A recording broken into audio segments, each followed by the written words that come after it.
In this video, we are going to demonstrate how easy it is for an attacker to install ransomware on a target's computer. You are now seeing the hacker's point of view. The process can take quite a while, so at certain points we've increased the video speed. The attacker now prepares the ransomware, a malicious application that encrypts important files on the target computer, such as documents, pictures, music, and other important personal and/or business-related files. It's important to know that encryption is the process of scrambling data to the point where it's incomprehensible to read by a human, but it is still recoverable. To make things simpler, imagine trying to read a sentence that makes sense to you in plain English, but it is written in a language that you are not familiar with. Until that sentence is translated into English, it can't be read.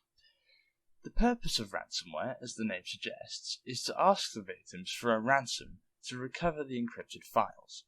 In most cases, these files can be recovered or decrypted using a secret key, which is only known by the attacker. This process starts with downloading what is called a ransomware kit, containing all the necessary code to commence an attack, often found online for free. Conversely, hackers can very easily put together their own kit. One of these is a piece of software, open in the black window on the right-hand side of the screen, displaying who has been infected and the key they need to get their files back. This key is unique for every computer that's been affected by the ransomware. The next step is to alter some code, as seen here, in order to suit the individual needs of the attacker, such as changing the ransom message or the folders in which the ransomware should look for important files. Over time, these have become highly intricate pieces of software that sometimes adapt to the computer, its user, and the files on it, and encrypt those files accordingly. What makes coding ransomware very easy is the vast library of software found online that help with encryption and displaying the ransom messages, saving a lot of time and effort on the attacker's side. For this reason, we have seen a spike in the popularity and usage of ransomware over the last 4 or 5 years. The hacker will use a method called email phishing, which sends a malicious attachment along with a fake but otherwise convincing message that will likely trick the victim into opening the malicious file. For this demonstration, we will craft a simple email phishing attack containing a quote-unquote invoice for a large sum, so that the target will be tempted to open the attached file without knowing that that file is malicious. The attachment named invoice will be the ransomware.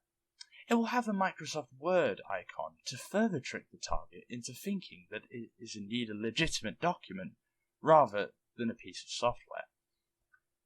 Phishing emails, some of which may contain ransomware, are usually recognized by the poor grammar or by the email address the message was sent from not matching the name of the sender.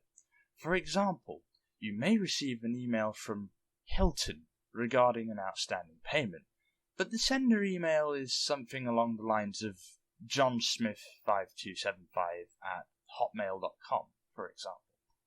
Usually these kind of emails insist on opening the attachment to, for example, get a prize or install a fake piece of essential software. Since we cannot send applications directly through email, we have to compress it into what's called a zip file, which is merely a folder that can be sent as an attachment. We are now viewing the victim screen. Once the target has received and read through the email, they are very likely to open it. The victim will download the attachment, open the zip file, then the ransomware, and lose their files in a matter of seconds. Ransomware can be very stealthy, meaning that there is no apparent sign of it encrypting anything until the damage has already been done. It often gets past antivirus software without issue as well. At this point, the ransomware has already prepared the steps to find the files, encrypt them, and send the recovery key to the attacker.